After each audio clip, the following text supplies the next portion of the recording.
I was tweaking it earlier. Your camera's perfect. Cool. Wonderful. We're live right now. Yes, sir. There ain't nobody here but us. Just We'll us be chickens. starting in just a few minutes, less than a minute. Cool.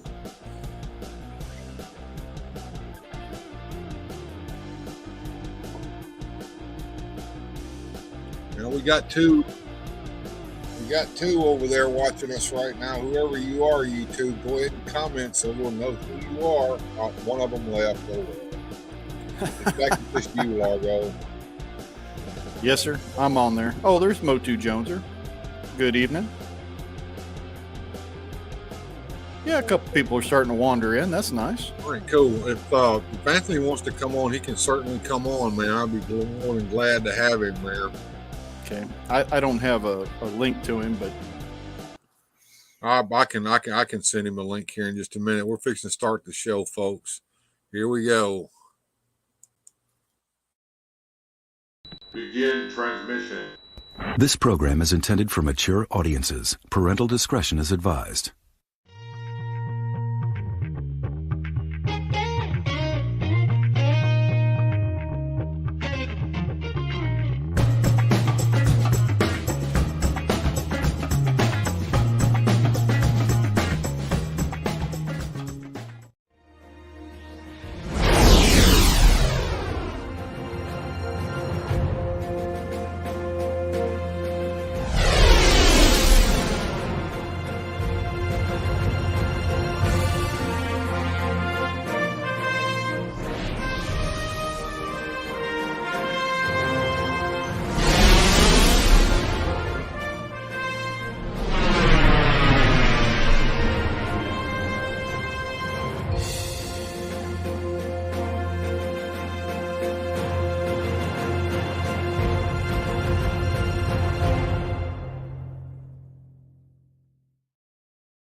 Well, here we are once again. Let me get Largo in the show here with us.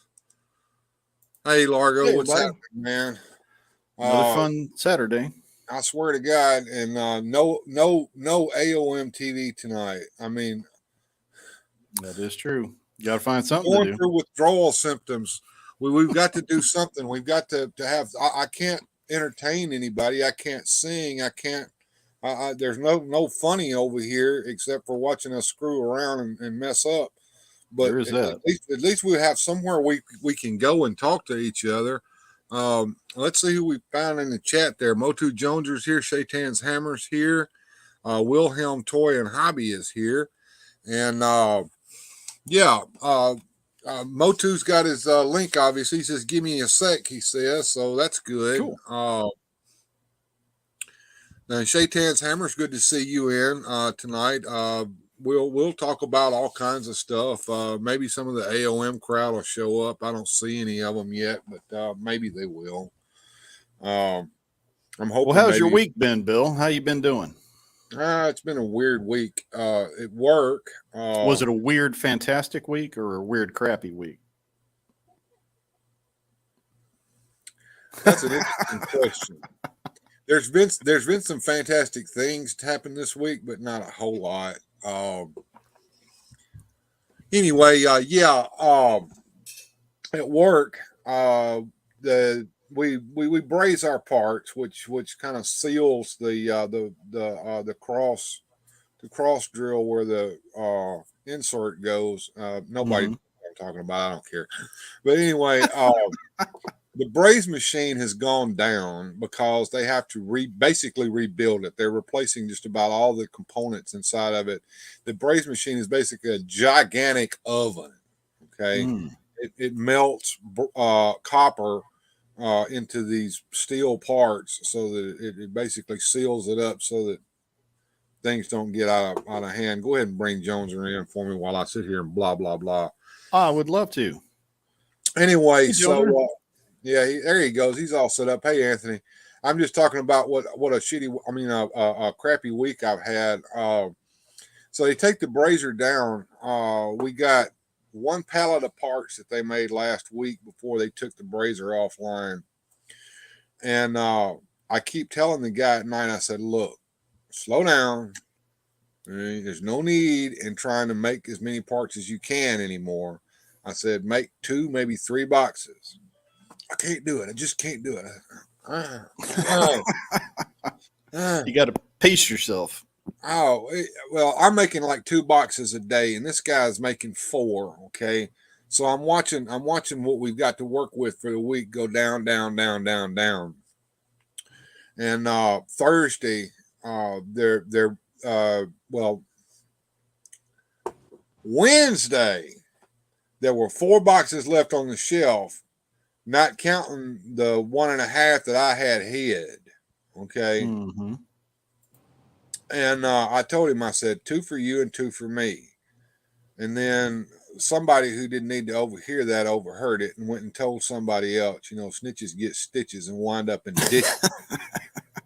But yes, exactly. Anyway, so we came back. The production manager came back and told my man. He said, "I want you to run out all the parts that you see on that shelf over there." All right, sir. 3 bags full. And so when I came in the next day, they were all gone except for a half a box that he hadn't got to on the machine. So with my half a box and the other box I had hid, I had 2 boxes. So I was able to have work to do all day Thursday. But I ran every part out. I didn't fill the tables back up with parts because I ran them all up. The tables are empty. The machine's clean, shut down. So Friday when I get there, all I have to do for the whole day is sit at the rework table and take a part out, look at the insert, get a no-go gauge, and see if it'll go on there. If the no-go gauge won't go on there, the part's good. Put it in the box. If the no-go gauge screws all the way up on it, then it's bad. Throw it in the scrap heap.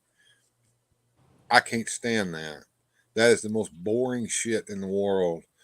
It seemed like that a time warp occurred. And I was there for like a month, and it was only 8 hours. That's that whole theory of relativity. If you're having a great time, time just seems to go real quick. If you hit your thumb with a hammer, time just seems to stop. Oh, we got Rolando Flores and Jordell Fresh Breeze. Good to see you guys in. Thank y'all for coming by. Well, anyway, so there was that, and then I guess we hung out a little bit last night, yesterday afternoon on here, and then last night we kind of had a jam session, and then today I cut a video. Yes, for the first time since fucking April of last year, I've cut a freaking video. It will be going up sometime this week. The video is cut. It hadn't been uploaded yet, but I will take care of that tonight. And at some point this week, you will see a video, and it's going to be all about Hercules. Nice. Well, Jones, what's going on in your world? Anything in Motu news or just toy? I've been at that card show and collectible thing, and I heard you made out like a bandit too. Did you do good? I'm kicking butt. I'm up over 300 in sales in 2 days now. Awesome. Real good. All my bagging and boarding that I was doing is finally paying off. Hell yeah. Now you know that it was worth it, right? It was, and it sounds like I'm invited back to do it again, and I got a whole bunch more that I didn't get to. So okay, and it's neat to see people's tastes, because I could only bring 3 or 4 long boxes, so I tried to like bring what I thought people would want. And it's so funny because you're like, well, I ain't going to bring these little Lulus and these Archies because no one's going to give a crap about them. So I'm going to to bring this. And then the first freaking old lady comes. You never know who likes Archie comics, man. Like, Archie comics. A lot of folks like Archie comics. Yep. Yeah, I sold every one I got. As I learned from Friday, brought them all today, and every one of them's gone. I loved old Jughead. He was cool. Yep. Oh, wait a minute. Walnut AR just subscribed. Thank you, Walnut AR. We got some AOM people in the house. Cool. Walnut AR is here. Thank you for subscribing. OBS is also here. We got Viv B. Thank you for showing up. And of course, Susudio has showed up as well. So, hey, it's starting to fill up a little bit. We got about 13 people in here. So, Awesome. hey, yeah. And OBS says, I shouted you out on Franks to stop by from AOM Withdrawal, Bill. Well, thank you, OBS. If we can get some Franks people over here, that'd be great. Sorry to interrupt you there, Anthony. Go right ahead. Tell us more, man. I just got one more thing to show you here. I tried to stay in my booth, and I didn't want to walk around because I'm there to make money, not spend it. You know what I mean? And people got some cool stuff. Did we go and spend our money that we made? Well, I didn't spend all of it, but for $20, I splurged on this. I think you guys will approve. We'll go right into this collection. Let me grab it here. All right, man. And OBS says, hit that sub for Bill. Thank you. Right Thank there. you. The He-Man and She-Ra. I don't know if you guys can see it. Yeah. The Bring him up full screen there, Largo. Just hit there you go. Autographed there by Tom Cook, and it's got a certificate of authenticity. You know, I got it for $20. I figured I don't have any autographed He-Man stuff, so I thought this would go really cool in here somewhere. We'll find somewhere for it. But I thought for $20, I can splurge on that, you know. Cool. There was no way I could walk away from this thing. Yeah, that is a nice piece. You know, so I thought, that's pretty cool. I have no idea who Tom Cook was. So I'm like, okay, I bought an autograph from some guy. I don't even know who he is. So I had to Google him. I guess he was an animator. And I guess he did like Super Friends and Smurfs and Scooby-Doo and a bunch of stuff. Wow. But, yeah, so he was pretty cool. He's an old school animator. I have to look that up myself. That sounds interesting. But it's a great piece. I thought that was cool. And, you know, I don't have any autographed He-Man anything. So I thought, why not? You know, so it was funny because there's a bunch of sports cards, you know, and I was like, I ain't going to find anything I like. Oh, well, what's that? Well, it sounds like you did real good. You made a little profit and you found a cool piece for your collection. That's a win-win, buddy. I made some contacts too. There, I got some sidelines on some people I can buy more comics from, and people took my number for they're looking for stuff. And I got one more day tomorrow to see what else happens. But I've already made my mark for, you know, what me and my buddy Keith. He does cards, so we split the table. So both of us, instead of being 90 in for the table, we were 45 in for the table. It was easier for both of us to make money. So he did well too. Well, that's good. Everybody won. Good. Well, excellent. Well, definitely want to hear back when you finish your final day and, you know, anything that came of that. Yeah, tonight we're just kind of commiserating AOM taking a break. And so anybody in the chat, you want to put your 2 cents in, just throw something in the chat and we'll take a look at it and just have a conversation. OBS wants me to do a magic trick. What about the Orco one, Bill? You have that up? Can you show that one? I can show that one. Matter of fact, it'll take me a minute to set it up because I got to dig it out and put it on the table. I got to go get my close-up mat and all that. Hey, Sergeant Slaughter's in the house. What's going on, Zazel? Nice to see you, Zazel. Yeah, always a treat. Now we won't do that right off the bat. I mean, we got to make folks kind of fill up a little bit and wait, right? Yeah, you got to set the anticipation. I just thought maybe you had it the pre-recorded one loaded up. Oh, the pre-recorded one. I don't have that uploaded, but I might be able to play it on the stream. But I don't know how well that would look. But you want to try it? I mean, I can. It's your show, man. I can upload it. I can upload it. I'll tell you what. I'm going to upload the thing to StreamYard. Okay. But you guys may have to carry the show for a minute when you do that freezy. Yeah. I think we can handle that. What do you think, Joneser? Oh yeah, we find something. All right, cool deal. All right, here we go. We're gonna put the. Well, I'm gonna upload the clip. It may take a minute here. See, where did I put it? While he's working on that, I want to pick your brain on this latest rumor going around that Motu is dead as a doornail. Have you heard all this? I did. brouhaha? I think Pixel Dan debunked. Oh yeah, yeah, it's totally been debunked. Yeah. But it was funny for a few minutes. The internet was going crazy about that. Somebody was putting some false information out. It made me laugh because I'm like, you know what, they're doing too well on it. I think and they just announced Frogmonger on the same day. Yeah. It's like, come on, I'm not buying it. They've got Eternia in the pipeline. They've got all kinds of new figures that they've been talking about. I don't know where those kind of rumors come from. It's just silly. Sometimes I think people just like cause controversy and nonsense just to amuse themselves, Yeah. and especially at the expense of a rabid fan base. And I'd have to say the Motu fan base has gotten pretty rabid over the last couple years. We're almost getting as bad as Star Wars fans. That's true. It's getting there. Well, I think there's a lot of older folks like us that watched the cartoon and appreciated it and kind of like the nostalgia of it. And with this new toy line, maybe there's some new fans that have found it and kind of gotten into it. So that's kind of an interesting fan base of the new fans and old fans and everybody in between. It is, and I don't want to get political here, but I'm gonna a little bit. Well, this is the show to do it.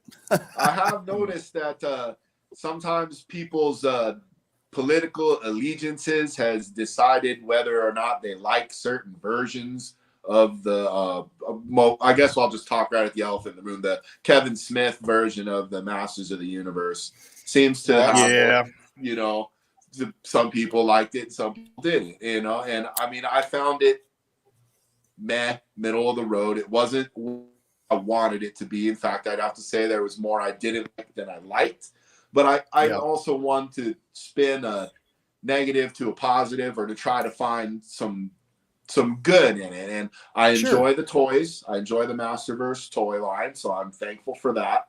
Was the show what I wanted it to be? No. Am I hoping that season 2 can correct course? Not really. I hope it does. I probably won't be tuning in to I think it's called Revelations. I think it's Revolution this time. I think there's whatever it's called. I thought it was Revelation, whatever. Revelations was the last book of the Bible, and it talked about the end of the world. So maybe there's something there. I don't know, but let's just say that I'm not going to watch that more than likely. I'll say this about the Netflix Kevin Smith cartoon. The animation was beautiful. I don't have a thing in the world I can say bad about that animation. It was absolutely wonderful. The storyline, on the other hand, had a lot to be desired. Yes. And some of the tricks that he pulled, and the fact that he went online and basically giggled about what he did, pissed me off. And he also told a outright lie. He said that he was the biggest He-Man fan in the world, and that he rushed home from school every day after school to watch He-Man on television. Well, if that were the case, he was a grown down man rushing home from school, so he must have been held back a little bit in school if he was still in school watching He-Man on TV. So he was too old for that. That was a lie. He's not a big fan of Motu because a tweet was found from several years ago where he admits he's not the biggest He-Man fan, he said. There's video of him admitting that. Yeah. So that was a lie. That's an established lie. That's an established lie. And that's what pissed off most of the fans, was the fact that he told a lie. He tried to make us think he was this big fan that he was not. On top of that, the trick he pulled by killing off Orko, he, that was not cool at all. Or Panther. I mean, Evil Lynn killed Panther. Like, should never do that. Yeah, a lot of the behind the scenes. Even Mr. Home Arcade had drunk He-Man run over Panther and kill him in the Road Ripper. But in a He-Man Christmas Carol, guess what? They were all brought back to life. So, I mean, come on. And the same thing, why kill off Fisto and Clamp Champ? Not only did he kill them off, but he fixed it so they couldn't even go to the happy hunting grounds. Right. Yeah, right. that wasn't Extinguish cool. their souls. Yeah, their souls were destroyed, so they can't even go to the hereafter and enjoy Valhalla or whatever the hell they go to in Motu. Yeah, there was definitely some shenanigans. There's another group. Y'all ever watch Clownfish? Yeah, I've watched them. They were the ones that pulled found out the story, told it, and then he told everybody that they were lying, and then it turned out they were telling the truth. Yep, they were telling the gospel truth. Right. I'll tell you, Anthony, you're itching to say something. Let's let Anthony talk a minute. I'll tell you what gives me hope. There's a Dark Horse comic coming out for Masters of the Universe this year. I've already got it subscribed to it in my comic shop. I can't wait. And the spirit of this comic book is supposed to be like you ever seen like the Spider-Man Into the Spider-Verse? Yeah. This is going to be like Into the Motuverse, where like they're going to have all these different versions of He-Man, and it's all going to interact together. The old one, the new one, the reimagined, new Eternia, all that stuff. I'm hoping a little bit of that might sprinkle into the Netflix show, and maybe we can get some kind of like world erasing, start over kind of like, hey, okay, here's your revelation. Put that over here, and here's our new version of He-Man. We're going to start over here, and then maybe we can finally get something that some of us older fans were hoping for. You know, a new fresh coat of paint on it. Yeah, that would be a good course correct if they did something like that. I agree. The groundwork there. Studio tells me that there's a lot of buffering going on. Well, some of that's my fault on my end. I don't know. I'm looking through the chat here. Walnut AR wants to know how I'm doing. I'm doing better than I deserve, and I'll tell you that right now. Walnut AR says it would be cool if JPR joined the chat, but probably not. Probably not. He has been on my show once before. I think that was a courtesy to me, and it was I gushed over the fact that he did, but I really don't expect him to come back. He accomplished what he wanted to do by doing that. Yeah. Shaitan's Hammer says Mark Hamill was a distraction as Skeletor. I do agree with that because Skeletor sounded like the Joker, did he not? He did. Yeah. And OBS says that she won't watch the new Garbo. I think she's talking about the shit that's on TV. So there's that. Walnut AR says that he tried to email JPR a couple of days ago and he won't answer. No, he generally doesn't answer. He reads them. He reads them all. I know he reads them all. But he's read emails from me that I didn't think that he even had seen because he never answered me back. But yeah. Right. And, you know, most people know this, but we'll just say it. We're not affiliated with AOM. We're just in the peanut gallery like everybody else. And exactly. I mean, we don't have contact. We don't know what's going on with JPR at the moment any more than anybody else does. So if anybody in the chat knows something, please let us know. Cog's in the house. Hey, Cog. Shaitan's Hammer says that I guess he's talking about Kevin Smith. His metaphysical views were being inserted. I don't know if Kevin Smith has any metaphysical views. I'm pretty sure he's probably an atheist. Well, with the idea of Preternia and, you know, the underrealm and things, there was some definite metaphysical stuff going on in that. Some of it was kind of interesting. Some of it was kind of made your head scratch a little, you know. Yeah, Salty agrees with me. JPR reads everything but never answers, and she is also a mod over there along with OBS. So, JPR, I think, is a busy man. I don't see how he finds time to run the show the way he does. He must be retired, or if he has a job, it must be a job that he can get a lot of free time from. I don't know. If you're wondering what we're talking about, Anthony, there is a channel called AOM TV. Okay, that was going to be my question. Who's JPR and what happened? JPR, we call him JPR. His internet handle is John Paul Revere. And when he first showed up on the scene, he told us how to whiten our teeth properly with the proper thing to whiten your teeth with. And from there, it progressed to short videos giving you an uplift for the day or telling you how to live your life right. And that progressed into doing live streams. And his live streams ended up being him doing covers of popular music. And he is a damn good cover artist.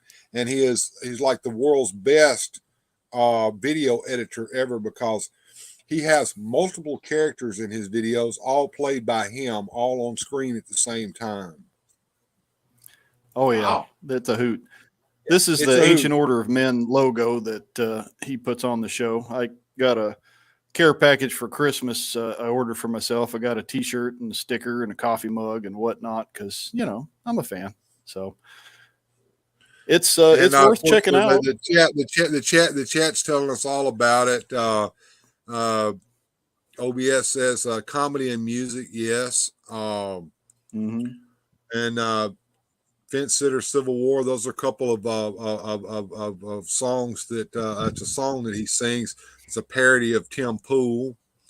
He does parodies as well. He does a quartering parody. If you know who Jeremy Hambley is, that's hilarious when he does that. But yeah, and it's a whole show, and it comes on every week at the same time on Saturday night. And he's also had started doing some weekday shows. One was a show with two other people, Adam from Adam Mike and the Battle Gnome. And the Battle Gnome, of course, who might show up tonight. But anyway, the Saturday show's the big all-out production show. He does lots of things on there. He does comedy bits. He does this bit called Bad Tattoos, where he shows a bad tattoo and critiques it. And when I mean bad tattoos, I mean the most horrible life-ending tattoos that you've ever seen in your life. Well, like no brag. Yes, bad exactly. Bad no regret. No I seen one. I like Metallica. It was Metallica. Yeah, exactly. Like Metallica. You think some people would learn to spell before they do a tattoo, but I've heard worse. There are people getting like Chinese writing, and they get it in Japan or Japanese writing, and they don't know what it means. They put princess, and it says like whore. Yeah, exactly. There's that. You don't know. Yeah, just because a character looks cool doesn't mean you know what it actually is saying in that language. Right. So why would you put it on your body? That'd be terrible. You walk around for 20 years. Oh, yeah, I'm a princess. Yeah, sure you are. Well, Salty D brings up a point. He did try to move to Rumble, but the platform didn't agree with him very well. Rumble, I don't have a problem with Rumble except for the fact that Rumble doesn't put out its notifications the way YouTube does. So in other words, if you're going to do a show and you start your show, the people may not get notifications for 45 minutes to an hour after your show has already started. So if it's going to be a live show, the show may be over before they get there. And that's a tough one. There's a lot of things, especially if you want to do a show that has over the Rumble. I mean, it's not going to, what he needs to do if he wants to have a Rumble show is to do like Salty Cracker does. Salty Cracker will dual stream on YouTube and Rumble at the same time. And he does about an hour on YouTube, and then he tells everybody, okay, I'm cutting YouTube's off. All of you guys that are on YouTube, if you want to continue to watch the show, you need to come on over to Rumble to see the rest of it. And then he cuts YouTube off. Bam. Yeah, because a lot of folks who do shows that have any kind of political commentary or, let's say, blue language, YouTube is creating such restrictions now that they're becoming like a big nanny. It's like, nah, you can't say that. It's like, I'm a grown man. I'm going to say all kinds of things that are going to curl your ear hairs. But they don't want that on the platform anymore. And it's like, why? It's like if you want to do a kids a G-rated, it's a control issue, and if you want to see how really bad it is, go check out the Twitter files that are being released over there now. Really? And that'll just you'll see that the fingers of big government are all in these social media platforms. Well, and Yeah, what's that's a funny shame. about that, and again, I don't want to go on a tangent, but I want to just say this. Some of us knew that 2 years ago, and we're saying Yeah, that well, I knew 2 that. years Yeah, ago, I knew that a and we long time were ago. crazy conspiracy theorists, and now like vindicated. You know, and I was saying that years ago. Well, there Fair was a enough. meme that went around on Facebook a long time ago, and that was 1950s. It said at the bottom, and the people were talking on the telephone, and one of them says, "Watch what you say on the telephone. The government may be listening to us." OBS And brings up then, a good point. You never know with those wacky Canadians these days. you They're, know how they look like you know. Pac-Man, But anyway, Floppy heads. yeah. Hey there, everybody. Anyway, Come dinner. the beside that meme was it was a person on their computer, and they were on Facebook, and they said, computer, look up pancake recipes, and I don't really care because the government, hello government spyware, spy on me right now. I'll tell you everything you need to know, and I mean, it's like people used to care about their privacy, and now they go on Facebook and they put shit on there that you shouldn't be telling the world at all. Yeah. And TikTok, don't even get me started with that Chinese psyop. Yeah. I don't do TikTok. I can't stomach it. No, the closest I get to TikTok is going over and watching Ivan Blood Axe or JT over at Odin's Men. He's Ivan Blood Axe and Odin's Men, so he's got like 3 channels now. He's getting prepared to get axed. I've got a TikTok deal. Yeah, I barely put anything up. I started to. My idea was I was going to do the TikToks and then do YouTube for shorts, but like it didn't work the way I thought it would that way. And so I don't. Largo's working on shorts, and I'm going to start releasing more shorts because I've been clued in on how to do them properly. And Largo, you probably need to listen to this as well. Do not promote a video that you have upcoming with shorts. That does not work. Okay. All right. What you do is you just post something and put it up there. That's something for me is probably going to be some music with one of my figures, and I'm just going to take the camera and pan around the figure for less than 60 seconds and put some music behind it and post it. And what happens is people will see that and they'll come and watch it. They don't have to watch very much of it because it's very, very short. And then they go, "Oh, I like this guy. I'm gonna subscribe to him." And that's how it works. Okay. You're not gonna feed a long-term video with that because of the way the algorithm sends that out. So in other words, by the time your long-term video is already up or your live feed is already up and over with, then people start seeing your short and they're like, "Well, I already watched that," and then they move on. They don't watch the short. So that's not how shorts work. You don't promote your upcoming videos with it. You promote your content with it, basically. Okay, that makes sense. Yeah. You're going to promote your content with it, but you're not going to promote specific videos with it. Does that make sense, Jones? It does. I've seen a few people do like their toy hunts in fast forward in them, or I've seen some comic book hauls where people just flip through some comics real quick, and that's the kind of thing I'll probably try to do with them if I do any at all. Like I said, I was trying to do a TikTok, and then the TikTok would do the shorts, and then that would be 2 birds and 1 stone, and I just haven't worked that out yet. Yeah, well, like for me, I'm typical OF. I just have a few odds and ends here of toy photography, and I started on Instagram just because I wanted to post pictures and share with them. and then started getting to know some folks like Grindhead Jim and Bill here with Weird Fantastic. And one thing led to another, and here I am now with my own YouTube channel going, how'd that happen? I wasn't planning it, but Yeah, no one ever does. I know, it's weird, huh? I think I was watching this guy open comic book mystery boxes is what got me started, and I thought I can do that, and then I realized that's not as easy as it looked, and then in my first videos are very awkward, and I never thought this would be like a distraction. I never thought I'd get like the 300 subscribers and be doing it all the time. You know, I thought this would just be something fun. I could try it and then I'll move on with my life. Yeah. Well, and, you know, I got some good advice from our buddy Grindhead. He said, look, man, make the video you want to watch. If you don't see something out there that you want to watch, make your own. And then at least you have one person who likes it. And if other people like it, well, that's great. Shaitan's Hammer brings up a good point. He says, I'm not sure Google likes me using YouTube like a blog and I need to make content. Well, you know, that's what I was doing. Okay. Yeah. For the longest time, I was running a blog. It was a pop culture blog, mainly about my toys having weird and fantastic adventures. And I would post pictures of my toys. Sometimes I would post an article or two about the toy line itself.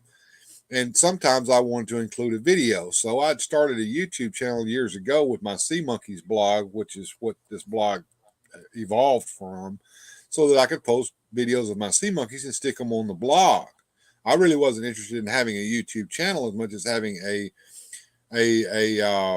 storehouse for my videos that I didn't have to pay for. And so that's what it was for the longest time. And I had posted a video on YouTube of my Motu toys and for the blog. And that Motu video went viral and got like thousands and thousands and thousands of views in just a very, very short period of time. So I decided to concentrate a little bit more on YouTube and a little less on the blog. And so I posted several videos, and I think that's what attracted you, Motu Joneser, of me taking the toys and having them act out the mini comics. And I've done 2 of those, and I want to do the other 2, but I'm OCD about it. I want to make sure I have all the toys that I need to actually make it look like the damn comic and not have to improvise too much. So there's that. But I did those, and then my new job had got me to the point where I didn't have time to make videos very much anymore. So at that point, I thought, well, let me try this live stream stuff. And that was a shit show out of town. Live stream that I did. The second one was better, but it wasn't that much better. But things have progressed, and I've learned as I went, kind of teaching myself how to do things, and getting better, getting help from the community. And also getting known by the community, because I would start moving around to other YouTube channels and kind of hanging out in their live streams and meeting people. And that's kind of how I met you, Largo. And well, and a shout out to Zazel from Sergeant Slaughter's Slaughterhouse. You know, the show he did with you. I mean, I know there was a lot of technical gaffes, but it was entertaining, and he was a good sport. So it was that was my first late night stream, and I streamed for like 7.5, almost 8 hours. Wow. At night. And you'll get a kick out of this, Anthony. I don't recommend anybody trying to watch the whole thing in its entirety. If you do watch that stream, skip around in it, move past the horrid points and get to the good stuff, and then when it gets back horrid again, move back to the good points. I did a couple of things stupid at the beginning. I thought, well, hell, I can cut these videos together and upload them to YouTube while I'm live streaming. Live and learn, man. Yeah. You know, I mean, don't try that, folks. That doesn't work, especially if you don't have a powerful enough computer or a good enough internet connection. I have neither. So there was a Some lot of the best things a fella's gonna learn is by doing it wrong. That's exactly right. If you learn what wrong is, then you know what not to do. Exactly. And, Sorry, guys, I had to step away and check on the doggos there for a second. Yeah, One of and then the on top problems of that, living out here in the sticks, between the chickens, the dogs, the pigs, you never know what's going to come up. well, I haven't heard Eduardo. Do you think he went to bed already? Oh, you never know. He's lurking because he doesn't know the difference between day and night. He shows up whenever he feels like it. He's that Green Acres rooster. If I'm not Pretty mistaken. much, yeah. What was the name of the one on Green Acres? I can't remember the rooster's name. I know the pig. They had the pig that watched television. I can't remember his name either. But that's about the situation I here. liked Foghorn Leghorn. That's my man. Boy, I'll tell you something, boy. Do you know? Well, you know, Foghorn Leghorn was based upon a real senator, right? Yeah, I did not know that. Yeah, no, I didn't know that. That was my favorite character. Nice kid, but he's a couple sandwiches short of a picture. Okay, OBS asked the question, how is Rolo? Let me say that Rolo went through a pretty bad week, and he is now much, much better. He had some bad news, and he took it really, really bad, and he did something that a lot of people do in his situation. He was going to cut ties with everybody and just lay there and die. And after an intervention of sorts, we kind of talked him out of that crap. His old lady didn't help matters any. She's you know what, I won't say, but yeah, for those who don't know, Rolo's a good friend of ours down in Mexico who is fighting cancer right now. And you know, with anything that kind of an illness, there's going to be good days and bad days, and he had a really bad day that turned into a bad week. And so we had a chat with him and try to boost his spirits, but you know, it's only so much you can do long distance, but he seems to be doing better and we're rooting for him. Yeah. And he has decided that he's going to stay in the hospice where he is.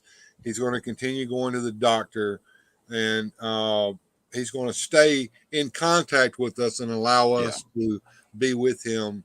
So that was the main thing I wanted to do. I didn't want him to just, okay, guys, bye. I'm going to die. Y'all won't see me ever again. And we don't know what the fuck ever became of him.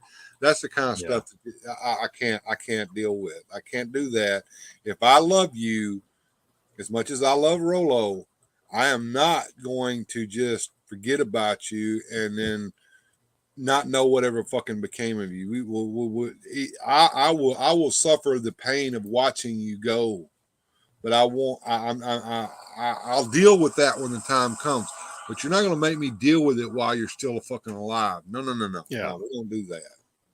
Exactly. You know, I understand. I know we're all long distance and we're only doing what we can, but I hope, you know, if Rolo sees this, that just know that we think about you, we love you, we care about you. You know, I mean, I don't know how much or how little that helps, but sure, it helps a lot. Believe it or not, Jones, it helps. I do believe that. I do. It helps a lot, and he'll admit that when you get him down to it, he'll admit that all of this helps. Prayers help, and he knows. I was going to say, yeah, you know, it may be out of fashion to say so, but you know, there's never underestimate the power of prayer. And OBS said she wanted to get some posters to him that might cheer him up. I can get you an address that you can send them to. Now it's going to cost you out the butthole to send that shit to Mexico. Yeah, but if you really want to send him something, well, we can. You've got my email address. Contact me, and I'll get you Rolo's address, and we'll send it to him. Thank you, Salty D.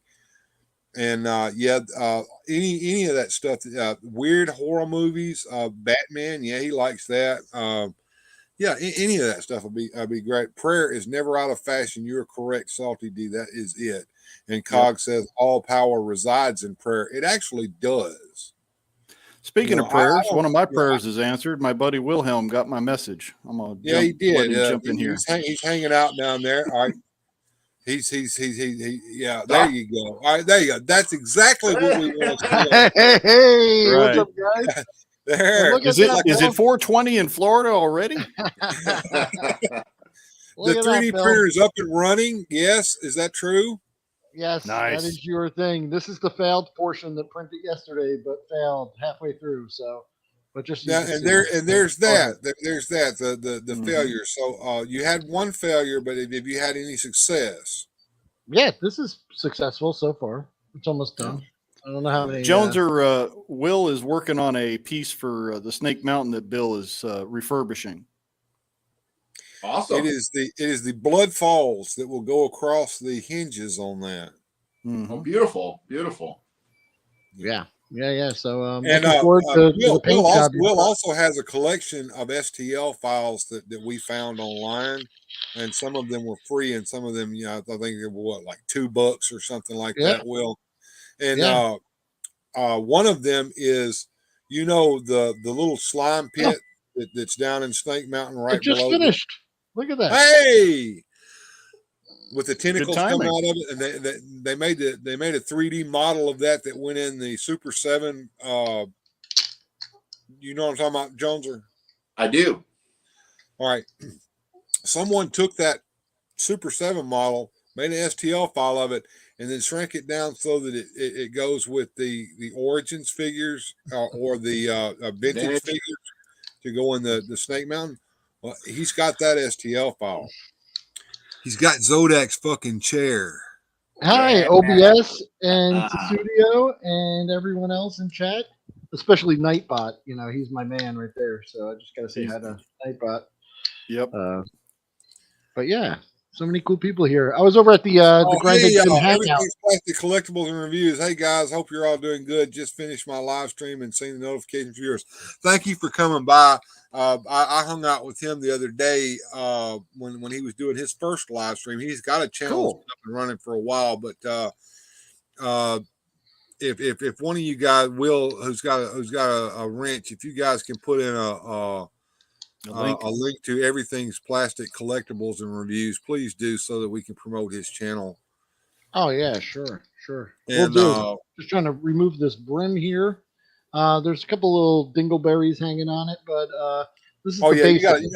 You got to break that shit off. And if you don't want to, you send it to me, and I'll break all that stuff off. And this is 60% of the upper part that failed yesterday, just because I tried to print it straight up and down. So you're going to have to attach this to this eventually anyway. Yeah, it's just cut off at the top. The top portion fell off. I tried to print it straight up and down because I was trying to save a half an hour, but it didn't stick enough on the bottom, and it fell over right in the middle of the print. So that was unfortunate. But yeah, this is where it connects. There's two little holes in it, and then you just put a couple pins in there, and you got your base. You put a sweet little paint job on that. That's looking pretty good. And it's going to be like this much taller too, So yeah, it's got. I think it's even got a kind of hook. Yeah, it's got like a little curve on the top. Yeah, so that we didn't get to that part. Right where the hinges are, it looks like the blood falls are coming out. No, my model, Bill, I was going to send you this the part that failed. Yeah, and I was going to figure, you could probably try some smoothing techniques on it. Or paint techniques on it before you paint the real one. You know what I mean? That's a good idea. Painting on this material is just a little. Yeah, we mentioned this last night. That's the studio brought up again that talking about Robbie Knievel passing away. Yeah, the captain died. He had pancreatic cancer, and Priscilla also. Yeah, that's right. That's what killed my daddy. Pancreatic cancer. Shame. Oh yeah. Well, pancreatic cancer. That's what Rolo has. If you guys didn't know that, pancreatic cancer is really, really terrible because the symptoms of pancreatic cancer are exactly the same as diabetes. Yep. And so my father was also a diabetic. When you go to the doctor, you have symptoms of diabetes. He treats you for diabetes for years and years and years and years and years. And then by the time they find out that it's not diabetes, it's pancreatic cancer, guess what? You're stage 4, it's too late. That's a shame. Well, at one point, they gave my dad 6 weeks to live. He lasted 7 years. Well, they call it practicing medicine because they don't have it perfected yet. You know what I mean? You got that right. There's been twice I've been to the ER and they're like, I don't know what's wrong with you. We're just going to call it virus of unknown origin. Go home. If you die, come back. Well, it's like my grandpappy used to say, I don't go to hospitals. That's where all the sick people are. It's like, well, okay. Well, He's not wrong. There is something to that now. I don't go to the doctor either because what's going to happen if I go to the doctor? Well, he's going to tell me I'm sick and he's going to make me take a whole bunch of medicine. That's what happens when you get above 50 years old. You take like a medicine cabinet full of medicine every day when you get up. And not the recreational kind that's fun. No, not the drugs. It's like heart pills that make your thingy go limp and you can't do that anymore. Well, what aggravates me is some of these quacks you go to just to get something checked out, and they're getting paid by the pharmaceutical company to push certain pills, and they're just like, oh, well, take XYZ. It's like, do I need XYZ? Well, you don't need it. I swear, take it, so I get paid. One time I was at the doctor and he literally he bent down and then he got up and he went, have you ever heard of the little purple pill? And I said, are you doing a fucking commercial? Like, Jesus Christ. I was like, get out of here with that. It's like, yeah, I came in because of He having a headache. literally was holding it up. Yeah. Have you ever heard? Who knows? It's crazy. Include? Well, I got some good news in that I had a little scare with my ticker and I ended up in the ER. And the good news is that scared me into making some different life changes and doing some different things. And I am down 15 pounds. Whoa! Hey, like it. Sweet, man. I don't know where it is. That's good. Let me ask you a question. Let me ask you a question, Jones. I'm not trying to put you on the spot or anything, dude. But are you a drinking man? I used to be. I've been sober since 2016. Amen. Wow. I quit drinking about 4 years ago, and I used to be very huge. I've got pictures here that I can show you where I was one of those big, huge bikers that they would call tiny. You know what I'm saying? So when you would sit around the clubhouse, you would literally sit around the clubhouse. Correct. And I quit drinking and I lost a great deal of weight as a result of that. And then I stopped eating shit. Okay. That McDonald's and all that kind of crap every day for lunch. I stopped altogether. And then I started eating just what my wife cooked me for supper. I don't eat breakfast. I don't eat lunch. I come home and I eat what my wife cooks me for supper. And I told her to cut the portions down on it so that I didn't overeat. I was gonna say, Bill, we're from the South. Grits and gravy is what puts a lot of us in the grave. The foods that we eat have a lot to do with it, and we eat a lot of fried foods down here. And that's we fry everything.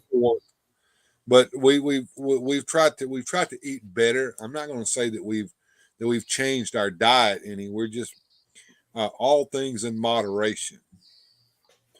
And, absolutely. What helped me is I don't drink alcohol at all anymore, and it pisses off a lot of my buddies who want to have another drinking buddy, but I'm just not doing that no more. That and sodas, Coca-Cola, all that shit. I cut all the carbonation from my diet, and that helped out a great deal. Oh, I'm sorry. I said Priscilla. It was Lisa Marie. Thank you, Susudio, for correcting me.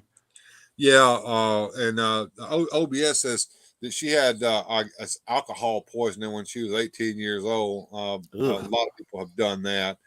She didn't drink for years, had people to take care of. Now I'm alone and disgusted with everything, so she drinks to cope. There's a lot of self-medication going on amongst people who can't stand what's becoming of the world, I will say. Yeah. Cog says that he likes to fish and smoke like a freight train and eat a fuck ton of deep South Creole and Cajun food. That is somebody after my own heart. Cheers. And OBS says that she's drinking vodka with white cranberry, peach, and seltzer. Okay. Oh, nice. That's different.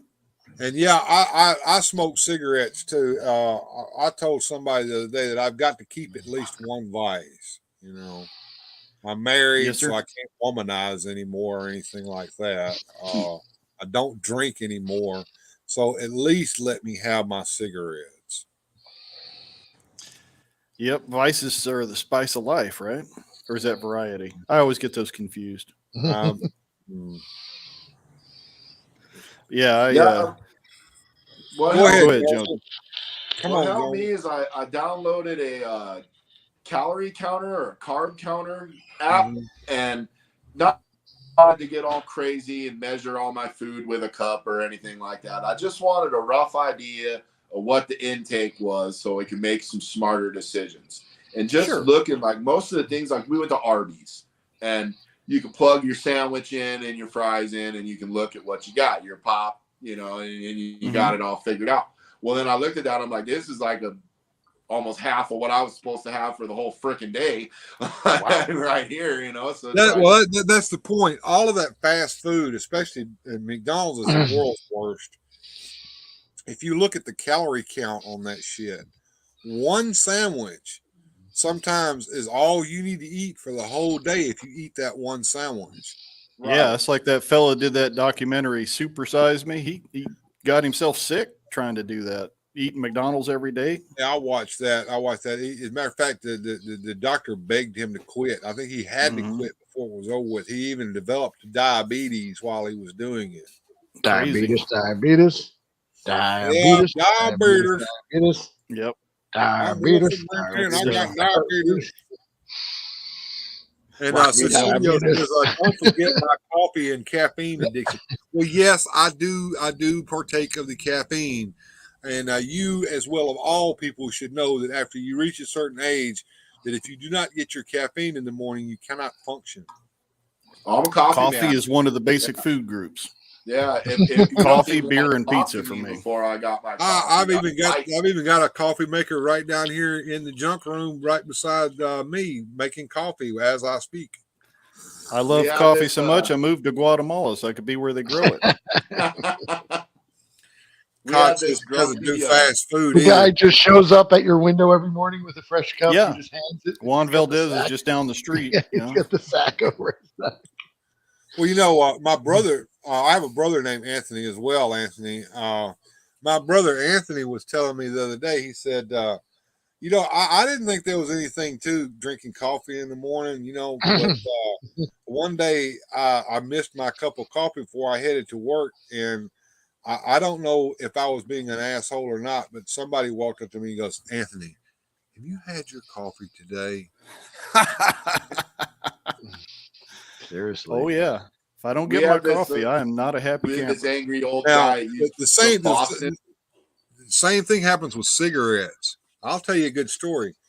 I tried to quit smoking here a couple of years ago. I thought, well, I'm going to get healthy. I'm going to quit smoking. So I put the cigarettes down, hid all the ashtrays, throw all the cigarette crap away in the house. Yep. About 3 or 4 days passed by, and my wife went to the store, bought a pack of cigarettes, and came back in the house and threw them at me. Here, smoke them. Well, yeah, I can imagine that could probably be a good marital aid. Yeah, in that you and your wife, you're not being an ugly butthole to your wife all day long because you're fiending for a cigarette. Yeah. That's pretty funny. I funny, was just gonna say, we had an angry old guy named Mark that worked at the old plant I used to work at, and he's from Boston. And he'd come in on the morning shift. You'd be like, "Good morning, Mark," and he'd be coffee cigarette. Like he wouldn't even say good morning back, or until that dude had his coffee and his smoke, he wasn't interacting with people. He was like freaking coffee cigarette. Not ready for you. So Salty D says, I'm on the OMAD diet, and I suspect there's a punchline to this, right? Yeah, I've got it. OBS fell for it. She says, what's OMAD, Salty D? We're going to find out here in a minute. Cox says he walks into the body shop for work, and there's a pot of Bun brewed coffee waiting. Do you remember the Bun coffee makers? I love those. Yeah, and our mess. I'll bite. What's OMAD? 1 meal a day. 1 meal a day. Okay. Oh, okay. That's kind of cool, but I thought it was going to be some kind of like oh man, what I'm these doing, I nuts do or one something meal a like day. that. My one meal a day basically is all I eat for the whole day, and basically it's all the calories that I probably need, maybe a little less. Hopefully, it's a little less. That way, you continue to lose that weight off. Mhm. But what kills me though, what is it that I don't watch cable television anymore much, but there used to be a cable television show where the gigantic obese people. I'm talking the ones that The Biggest Loser. no, it's not that one. My These are Mhm. these are the people that are parked on the couch, and they can't move off the couch, so they shit and piss on the Ugh, couch, and then Ugh. nasty. there's some caretaker there that's bringing like 3 boxes of pizzas and 4 bags of McDonald's to them every day and all that crap. I always just think about the Simpsons episode where Bart's imagining himself being super. He's like, I wash myself with a rag on a stick. I don't know if you remember that. It just cracks me up. But anyway, what they do, they finally decide they're going to die if they don't lose the weight. So they break a hole in the house and they get a crane and they get them out and they put them on a flatbed truck or something and they cart them down to Texas and there's a doctor down there that's supposed to help them, right? And he's either he's a foreigner. He got that funny accent. Anyway, he comes in, he tells them, here is your diet. You stick it to the diet and lose the weight. Come back and see me in 1 month and we'll see how you do. And 99% of the time, these fat fucks will go back home and gain weight, and then come back to him and they gain weight, and he'll come in and he'll tell him, you've gained weight. How can you gain weight if you stay on the diet that I give you that give you just enough calories? And the diet didn't work, doctor. I don't know what happened. Oh, you lying to me. Lying. Somebody bringing you food. Who bring you the food? What is that show? I thought it was My 600-Pound Life or something like that. That may be it. Whatever it is. Yeah, but that's what they were saying in the comments. That I think that's the name of it. yeah, My 1,000-Pound Life says walnut. Was I supposed to link? I was supposed to link something, right? It was You the did. Everything's no, not him. What's the guy's name? I can't. Yeah, everything's plastic, collectibles, and reviews, right? That's it. Yeah. Yeah. Okay. It. Link in the chat. He's a good guy. He's a good guy. I suggest you guys watch him if you ever get a chance. And yeah, Walnut said that doctor's fucking funny. He's hilarious because he doesn't take no shit off of them fat fucks. He tells them you're going to die, and I'm not going to help you anymore because you have someone you're not sticking to the diet. Now, Bill, Salty D's got a good plan for you. We need to get you a dance show. We'll get the weird, fantastic dance off. No. Get you up there, get some boogie going. Wait, time out. Do you know what Salty D's talking about dancing? Yeah, come on. Is there a pole involved? No. She is a belly dancer. Oh, nice. That's cool. Yeah, she is honest to God, she's a belly dancer. Well, Bill, you got a belly. You could do some belly dancing. No, I cannot. I could roll my belly. Stop, Anthony. No. It pisses everyone in my house. I'd pay good money to see that. I would like to see Salty D's belly dance.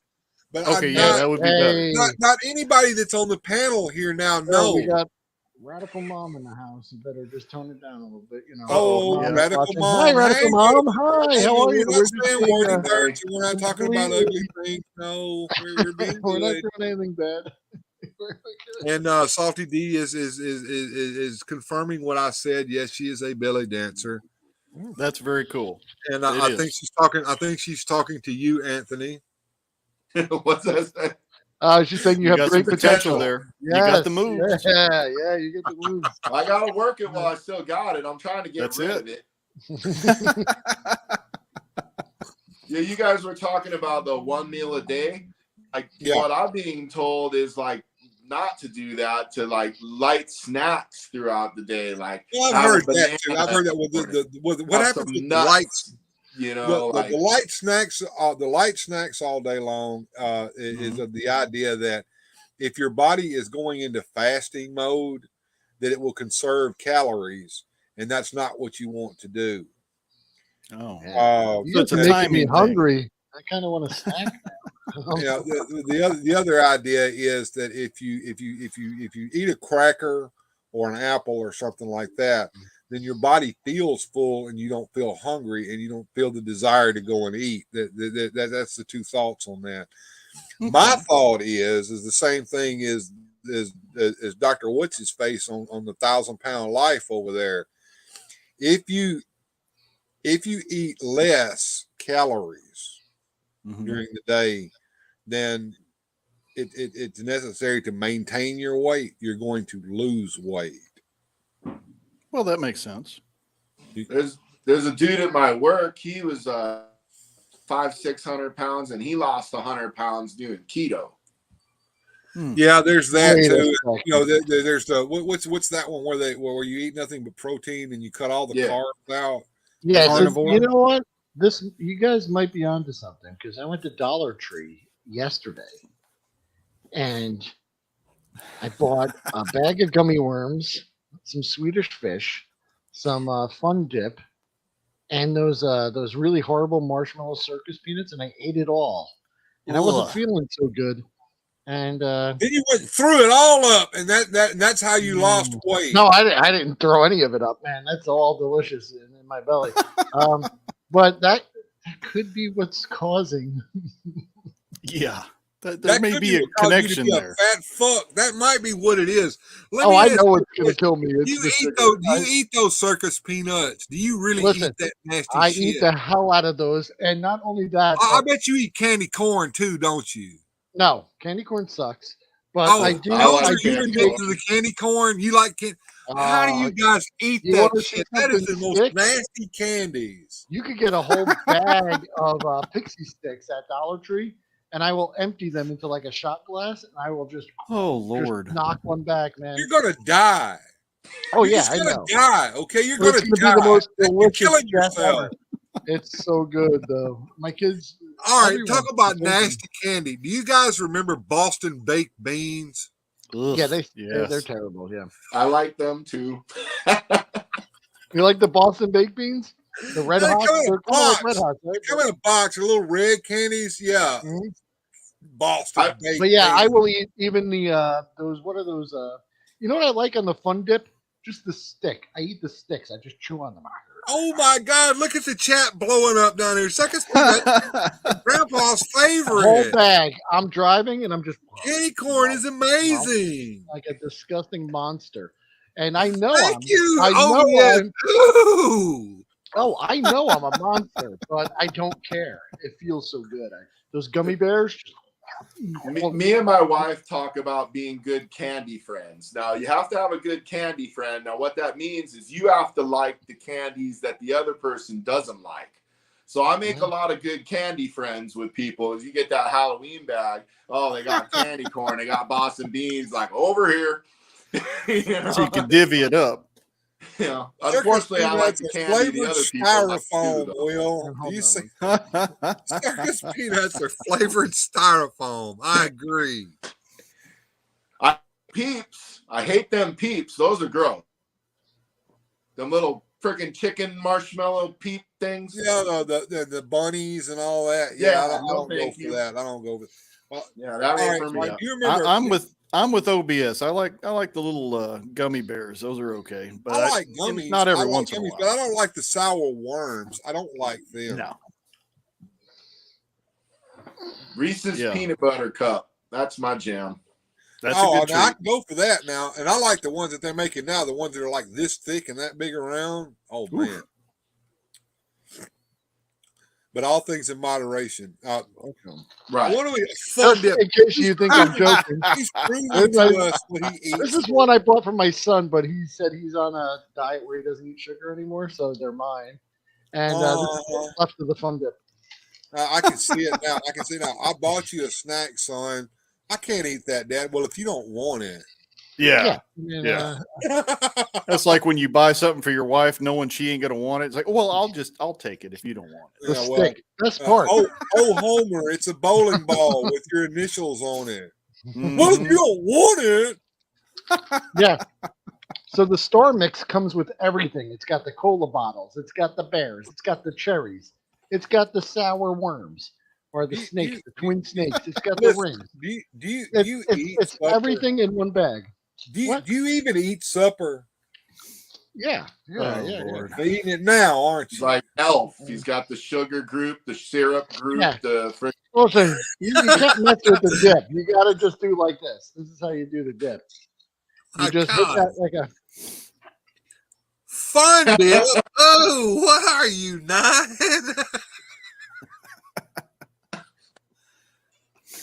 What's the old saying? I'd love to see a man of advancing years throwing caution to the wind. No. Wait a minute. What was that you said? It was that horror Hercules movie with Arnold Schwarzenegger in it, and he goes to the thing and Pumping you iron. yeah. coin in, and you open the window and you Yeah, reach in yeah. and get the coins. He says, such a fine meal for such small coins. Surely these are public benefactors.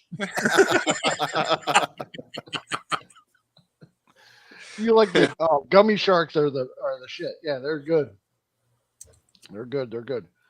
These sticks are so good. They're like flavorless, but I love them. War Made of Cardboard had some real British jelly babies like Tom Baker used to eat on Doctor Yep. Who. I had a pack of those one time that I bought from the English sweet shop that used to be online. Yeah, you And, guys remember candy They are cigarettes? very interesting. Now, they are very interesting. Mm. Yep. They're a little different. When I lived That's in what these Scotland sticks as a taste kid, like. These I got to sticks try the taste like gummy babies. cheap candy cigarettes. They're not jelly beans. They're not even No. the consistency of jelly beans. They are not gummy bears. They're not even the consistency of gummy. They are a animal all of their own. You know what? Salty D just brings up Turkish Delight, and I've heard so many people, like our international friends on YouTube, talking about them. I need to try this because I've never had it. And Yeah. it sounds delicious. I remember it from the Narnia books, but I was like, I've never seen it in real life. Is it a chocolate? I don't know. Is it a Tell taffy? us, What is chat. it? Someone in chat, maybe Salty D, tell us exactly what Turkish Delight is, so that we can. I'm with Largo. I remember it from Narnia, and that's pretty much where I'm at. Yep. Cog tells us that he had a little problem with the M there, and he can't get off of refined sugar. There's definitely an addiction to sugar in our society. It's I just as remember bad being as a a lot of other kid things. in what was a Big League Chew? You remember that? That was that bubble gum, shredded bubble gum in a pouch, like we try to tobacco- put like the tobacco whole thing pouch. in our mouth, and That was the whole That was point of back- it. Yeah. back in the days when you could make candy that emulated tobacco. Yeah. You Candy, remember candy cigarettes? Man, I loved the hell out of some candy cigarettes. these taste like those I candy used to cigarettes. roll them up in my sleeve like Grandpappy Yeah. did his. Yep. Mm-hmm. Back Because we when they wanted could to look do like that. the cool kids. Oh, yeah. And they say it leads into actually smoking cigarettes. I think they're full of shit. As you light one up.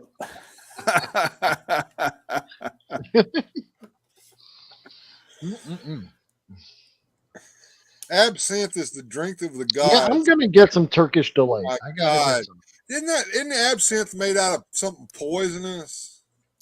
Like wormwood or something. Yeah, it's got wormwood in it. The reason that you get so drunk on it is because you're poisoning your body. Well, I mean, we've done stranger things. I remember people, we go to Mexico and people drink the tequila and they're like, oh yeah, you get drunk if you drink the worm. And I said, you get drunk because the worm's at the bottom of the bottle. By the time you get to the worm, you don't care. Yeah, The the reason you're drunk is because you drank all the alcohol to get down to the worm. Hey, how many of you guys have drank the worm before they took the worm out? Never had the worm? Never had the worm. Yeah. It just went away one day and there was like no more worm in the bottle. I was like, Yeah, they don't put the worm down in the bottle anymore. But the thing about it was, back in the day, you were so damn drunk, you probably took that last drink and the worm came out with it. You didn't fucking know it. Yeah, that is a possibility. Tequila is not a good drink. I can tell you that right now. One of the problems with it, it makes your clothes fall off. That's true. That is true. It also makes the bad decisions. I can remember back in the wild days, and we always lived by this motto: you better watch out when the shots come out, because at 10 they're 2s, 2 they're 10s. That's it. Yeah. That bad decision fairy lives in the Don't tequila put on bottle. your beer goggles. Do you remember that one? Yeah. Yeah. Was it looks like a beautiful woman, and you wake up the next morning and look at that. Oof. There's an episode Blow my of Benny arm Hill off so I that don't plays wake her that up. out. The old Benny Hill show, that happens to him. He's taking the drink. Next thing you know, her curlers went away. The mole fell off. And she got better. She lost about 50, 70 Who pounds. remembers being a little She kid knocked and off. sneaking to watch Benny Hill late Oh. at night and trying not to get caught watching that crowd? Yeah. I thought I was getting away with something so naughty, but it wasn't even that. It was kind of tame. It wasn't even that bad. Yep. Considered politically incorrect these days, but it was funny. It was really Oh, funny. Yeah. Most That- politically OBS incorrect says she things are can't drink funny. her That's tequila why they're- straight. She's got to mix it into a margarita. Yeah, margaritas are evil because they taste too good and you drink too much of it. Yeah, what is that? go- That's someone's mentioning in the chat. Cog's talking about. Was it Cog? No, wait. I'm not paying any attention to what Cog's talking about right now. The RC and beer nuts. Ooh, you ever tried that? RC and beer nuts sounds like it might be a good drink. Yeah. Well, here in Mississippi, one of the big things we used to do as a kid was get the salted peanuts and put them in our Coca-Cola. Is that a similar thing? I think that's a Yeah, similar that's a similar thing. I think it's a very taste. similar thing. Benny Hill was awesome. Me and my dad, good memories of Monty Python. Yes. Benny Hill would certainly be canceled today. Shaitan's hammer. He wouldn't last a minute, if that. I'd love to see it. One of though. my favorite episodes was the one where Benny Hill was Robin Hood. Do you remember that one, Anthony? Yes. He had to hide. So Friar Tuck pulled his robe up and he hid under the robe. Yeah. And while he was under the robe, Friar Tuck goes. When he pulls the robe up and a cloud of smoke comes out, Benny Hill's lying there lighting a cigarette. Yeah. Classic. That's great. Viv, I'm curious what part of Scotland you were in. I was in a little place called Sandbank. I lived in Scotland for a couple of years. It's where I got introduced to Doctor Who and Faulty Towers and all that good stuff. I Very like Faulty interesting. Towers. I also liked Are You Being Served? Now that was That's a good classic one. right there. Mm-hmm. Mrs. Slocum and her pussy. Oh, yes. It got down so cold last night that my pussy was shivering.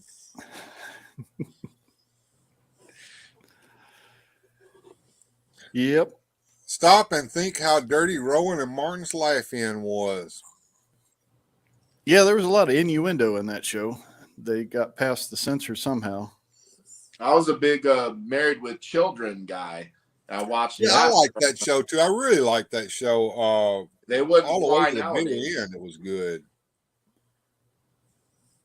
And Susudio says that she's the one that mentioned the RC and beer nuts.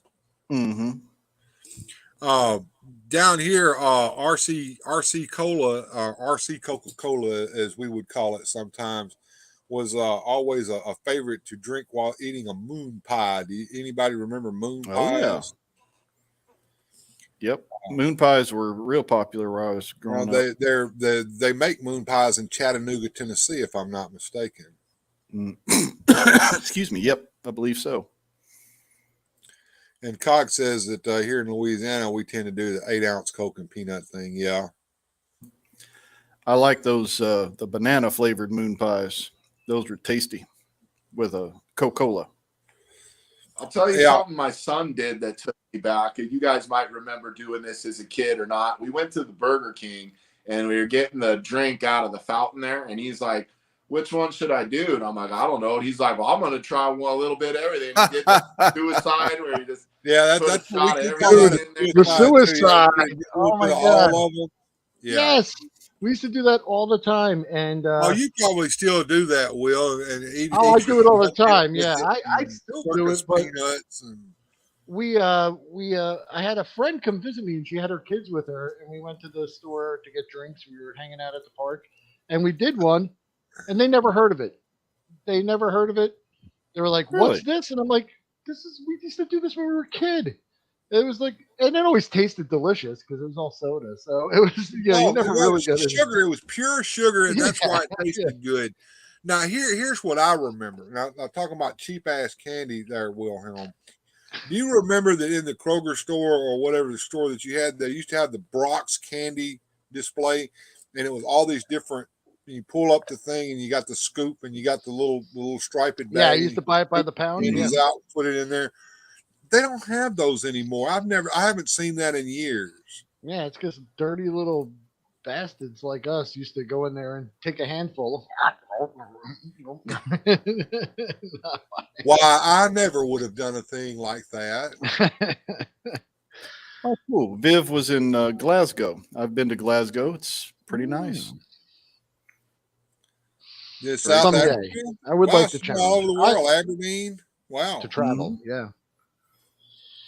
And some of the people there in the chat are talking about Faulty Towers and Blackadder. I know yeah. Sure. of Blackadder. I never watched that, but at Faulty Towers, I watched me some Faulty Towers. Yeah, If Blackadder it was really good. BBC television that was shown on PBS. Mm-hmm. I Well, now we've got what do they call it? BritBox, which is they stream a lot of those classics and some of the new stuff too. What was that? There was a show. Granted, Jim told me to watch, and I watched it. Blake's Seven. Blake's You ever seen Seven? that? No, it was about a bookstore, but it was pretty funny. About a guy in a bookstore, and I can't remember now. Jesus Christ, what was the name? Doesn't ring any bells, but Oh, it's called like Black Books or something like that, or something. I don't know. But anyway, it was a couple months ago. I watched it. It was hilarious. Pretty good. Oh yeah, Classic gotta Doctor watch Who. the classic. I can't say enough good things about classic Doctor Who. That's the Doctor Who that we watched back in the day, and it used to come on PBS, an episode a day all week long, and then on Saturdays they would show what they called an omnibus episode, where they would put them all together and make one big movie out of it. Okay, so it's called Black Books. We'll have to check that out. Tells you the name of the show. Black Books. That's the one. That's a great thing about the chat. If you don't know something, somebody in the chat probably does. They probably do. That's absolutely right. I got another tab open over here where I'm looking up Turkish delights, and apparently it comes. You're still on Turkish delight, huh? Oh yeah, it comes in all different flavors. Oh my goodness! And there is somewhere you could order it from in the U.S., so I'm going to order some. So what is it? Is it a drink? Is it a candy or? No, it's a candy. It's the main ingredients are starch and sugar. So okay, well that's kind of 99. That's right up your alley. Candy, and it probably has no nutritional value whatsoever. Pure empty calories. Perfect. Zero. Perfect. Yes, this is right up my alley. Correct. Lots of empty calories. I used got to a be a bit of a sucker for a question good on- peanut brittle. So Y'all check like out this peanut brittle? life hack I discovered when I was a kid, and I got sat down and talked to about it. So we were at the store buying candy, right? And I don't know, I was just going down one of the aisles, and I saw that you could buy a whole box of sugar cubes for like $1. And I was like, wait, that's a lot more sugar than that candy bar. And so I was walking around with basically a box of sugar cubes, just eating them when I was a kid. Rather than, and my friend's mom like saw me doing it because I think he was like, we'll just eat boxes of sugar. She sat me down and she's like, Will, this is a problem. You need It is a problem. You have a problem, my friend. It's just time for us to have an intervention with you. Yeah. You don't have a sweet tooth. You have sweet teeth. Yeah, as long as Dollar Tree keeps. Well, I don't even think he has to. Can you take your teeth in and out because you lost all your real ones? No, but I am missing a tooth right there. But that was from eating a gas station churro. I cracked it on it, and ouch. It's been 9 months, and I was supposed to go back in, but I haven't done it yet. Yeah. OBS brings up an Mhm. interesting comedy show that I used to like to watch, and that was Soap. Does anyone remember Soap? Yeah, I I remember like so. Soap. Yeah, yeah, And yeah. wasn't Benson a spinoff of that? It It was. was. It Yeah, yeah. was. Both were Benson good. was not nearly as funny as Soap, though. I liked Benson, but Benson wasn't as funny as Soap. And War Made of Cardboard says that his Saturday started with Godzilla Theater on a UHF station out of New Orleans and ended with Doctor Who at 10:30 at night on PBS. Yep. Right, OBS? I know. These guys, man. I don't have a problem. Yep. I used to watch all those creature features on Saturday, That and is then the they show first the sign that local you do have a wrestling. problem is denial. You know? No, I mean, I know it's going to kill me, but it's not a problem. Oh, this is interesting. Y'all remember Night Court? Susudio Yes. said they're trying to bring it back. I don't Really? know how. They're going to ruin it. You know what? Yeah. Because it was really I think the actors there. It wasn't like the writing or the script or anything. It was the characters No, themselves that breathed life into that show. It was all Harry. It was all him. Okay, that was his show. Yeah. All the stuff that he did on there was his bits. He did his stand-up stuff on there all the time, and that. Yep. He was great. I love the I was Harry going to say, on Cheers. wasn't he also he was a Harry the magician? Hat. He was on Cheers. Harry the Hat. Yeah, he was great. I love the theme song to that show, the theme music. I remember as a kid when the theme song would come on, I'd be like, ba, ba, da, da, da,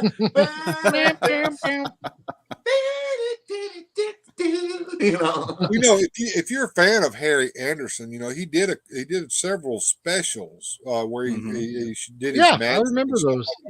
Those were hilarious. Yeah. And he would get John Larroquette on there and make him the butt of everything. Like he did the shell game on his ass one time and took him for all of his money. It was hilarious. Oh, but he played that character so well. Even the John Larroquette show. Do you remember the John Larroquette show? It was pretty funny. I remember that. He had his own show. Harry Anderson was playing himself the whole time he was on there. That was his shtick. Oh yeah. So that's why any attempt. That's the thing. That's what I'm saying. I can't see it rewritten or remade and working because. How many people want to lay money that if they remake Night Court, the main judge character on there is going to be replaced with a woman? Yeah, I mean, the whole thing is like. Are you, Anthony? I hear you.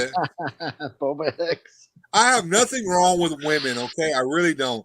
And women, there's plenty of great shows where the woman is the lead character in it.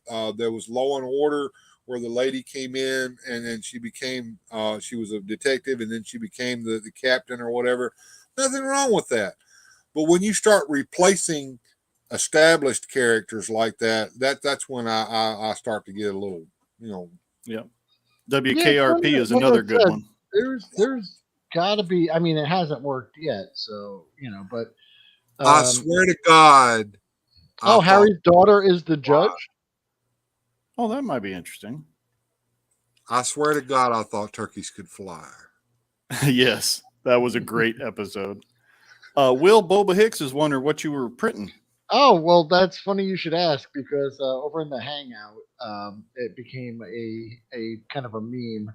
Boba Hicks really got under Jim's skin with asking me because I had the print going in the background the whole time. So every time someone jumped into the room, they would ask. And then Jim made a scrolling text across his screen that said, Will is printing a lava fall for Phil Winter, and you got tired answering the same question. Yes, and then and then Boba Hicks would just drop one very casually at the best time, and only the way he could say it. Oh, so you're printing there, Will, and it would just kill. You never know. Jim might be lurking over there in the chat, and if he is, maybe he can hear me say this. One of the reasons why the memes become so popular over there, and one of the reasons why it keeps being perpetuated is because of your reactions to them. Oh yeah, we try to get under his skin. That's half the fun. But some of the memes are for real though. Like laser sharks. we really do want sharks with big freaking lasers on them from Resurrection Toys. Yeah, that's not a joke. Tell me, Joneser, tell me the truth, man.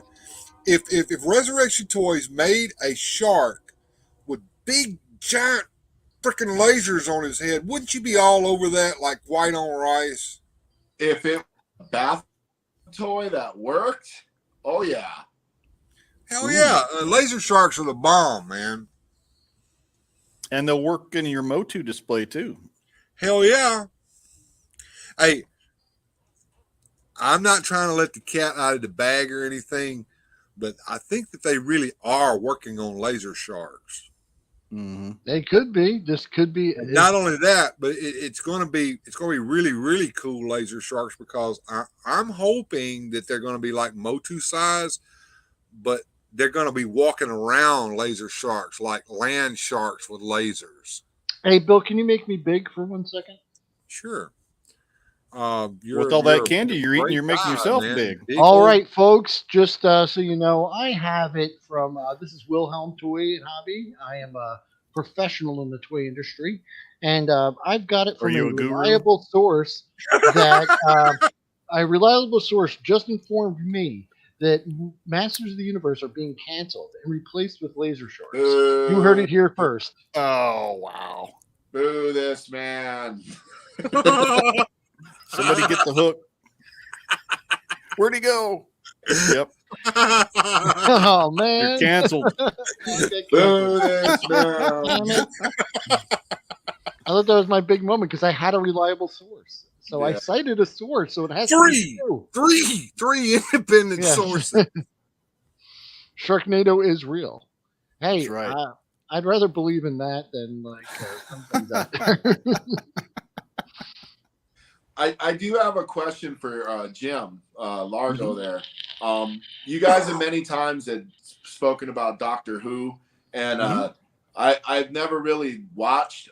If someone who wanted to, I was always curious because a lot of people have told me I would love this, and I've never, partake. Where would a guy starting out, never watched an episode or not involved in the lore, knows nothing, where do I begin? Well, I would probably recommend a good place to start is anywhere in the Tom Baker era. Just because he's one of the most popular of the classic Doctors, and you could find his stuff on BritBox or pretty much anywhere. It's easy to find. Bill could probably tell you an exact episode to check out. All right. The episodes that I would start with where I you are the episodes of the first season that Tom Baker took over as the Doctor. Mm-hmm. You don't really need to know a whole lot. Just watch them.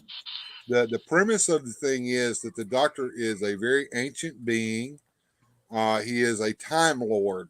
Time Lords are a race of people who have mastered time travel. Is this available on a streaming service? Like it's on BritBox. BritBox, yeah, BritBox. You can watch all those episodes on BritBox. I think HBO Max also has them if you have that atrocity. You have that. All right. Anyway, yeah, I would start with the first season of Tom Baker. Now, what happens in the first episode of that is it's at the very end of the last episode of the previous man who played the Doctor. So he does what's called a regeneration. When his body either reaches old age or it is going to die for whatever reason, his body will regenerate. And when he regenerates, he becomes outwardly a whole different person, and even his synapses in his brain change a little bit. Now he's the same person. He will eventually retain the memories of his previous selves, but he's he's basically a different person, but it's the same person, if that makes any sense, when he regenerates. Right. Was that a way for them to write in changing the actor?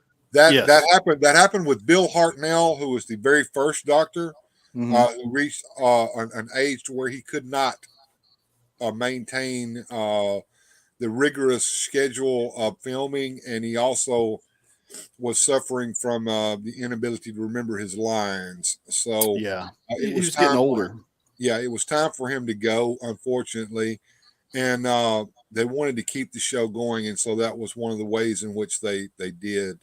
And they turned it into an interesting plot device that carried through for 50 some years. So yeah, you watch that first season. You watch that first season of Tom Baker, and it gives you enough to where you should be able to be latched onto it from then on. Now, it was originally played out as a Saturday tea time children's show that would come on at tea time, which is like 5 o'clock in the afternoon when they all have tea over there in Britain. And it would play for a half an hour and always end on a cliffhanger. And usually there would be 4 episodes would complete one story. Okay. Right. So that first episode that he's for Tom Baker was called Robot. I'd say start there. And like Salty D's pointing out here, I would compare and contrast it with the newer Doctor Who. There's an episode called Rose, and that's the premiere of the absolutely. That is an excellent place to start on the new ones. Yes. And Christopher Eccleston did a great job. Once you get fully integrated into Doctor Who, if it really strikes your fancy, then you'll wind up doing what I did. I have a DVD collection in there of all of them. The show lasted from 1968 until 1989, and then it went on hiatus, and then it came back in 2004, if I'm not mistaken. And it's the longest running sci-fi television show in the world. It's got a little bit of something for everybody. It's hard to watch some of the black and white episodes, especially the first Doctor, because that's what television was back then. But wouldn't bother me. That wouldn't bother me at all. I love that stuff. Now here's the other thing, Joneser. I said I have them all, and I do. However, the BBC, in their infinite wisdom back in the 1960s, decided that they didn't need to keep their archives anymore. And so they began junking old episodes of old television shows because they thought they would never play them again. There are episodes that do not exist of Doctor Who from back in those days. They've been lost. Yeah, they are lost. What I have in there are reconstructions of those episodes in various formats. Some are cartoon reconstructions. Some are reconstructions using what are called telesnaps. There was a fellow, and he charged money for this and made quite a bit of money, would archive a television show by taking pictures of each scene of that show, main scenes. So you can't, and those telesnaps still exist to this day. There are crystal clear audio recordings that were made by fans of the show that exist to this day of every single episode. So pairing the telesnaps with the recordings and putting that on film or whatever, you can get a reconstruction of the missing episodes. Right. So some of the missing episodes that I have are those, but my collection is complete, and I have subjected myself to watching every episode in order. Yeah, I remember doing that as a kid. I didn't have access to a video recorder or anything, but I had a tape recorder. So I would often, tape things, or I'd tape things off the radio. But yeah, so that's pretty cool. And somebody Bill brings up another great show. Now that's Space 1999.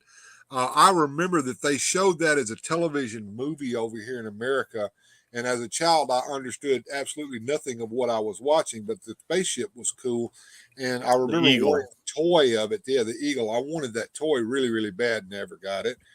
But Space 1999 was kind of there was a show that came previously. Gary Anderson did a show called UFO, which was a superior show, in my opinion, a lot of people's opinion. And for one reason or another, UFO got canceled, and then they jumped into the Space 1999 thing. And the first season was the same guy that did the Thunderbirds and all that too, wasn't it? Yes. Yeah. That and was it Stingray, the one with the submarine? To me, Space 1999 was a live action of that, right, instead of marionette puppets. However, Voodoo, I think is what they call it. It's that thing that it's a streaming service, and some of it's free and some of it you have to pay for, and you can rent movies on it and all that kind of shit. Mhm. Space 1999 is free on there. You have to endure commercials in it, but hey, Right. who can't remember enduring commercials every time you watch television, right? Sure. You got Exactly. to get up, go to the bathroom, drink of water, something, you know. Yeah. And OBS agrees with you that UFO was heavily weird. I liked it. It was cool. And That War and Ward says the Eagle is probably the most realistic spaceship in sci-fi. It was.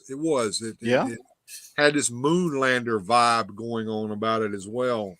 The newer show, I think it's on Amazon, called The Expanse. Some of their spaceship designs are also very realistic, based on real science. So it's kind of interesting too. Now, I'm a Space nerd. I like that 1999 stuff. started out to me pretty good, but I think it ended up kind of trippy there towards the end. Yeah, the second season they were trying to jazz it up, and they brought in a sexy alien, and they did more with Well, trying whoever heard to of make it bringing a in soap opera. sexy alien? I mean, whoever heard of that? I mean, why would they want to do something? Well, I don't know. Yeah, but yeah, after the second season, it got canned because I don't know, things just didn't work out. well, I'll tell you guys this: if you look at the uniforms that they wore on Space 1999, and then you look at the uniforms in Star Trek: The Motion Picture, you kind of get an idea where they got the Mhm. idea for those uniforms on Star Trek from that didn't look worth a hoot. There were some similarities. Well, some of that was Roddenberry because he had always wanted to use more earth tones.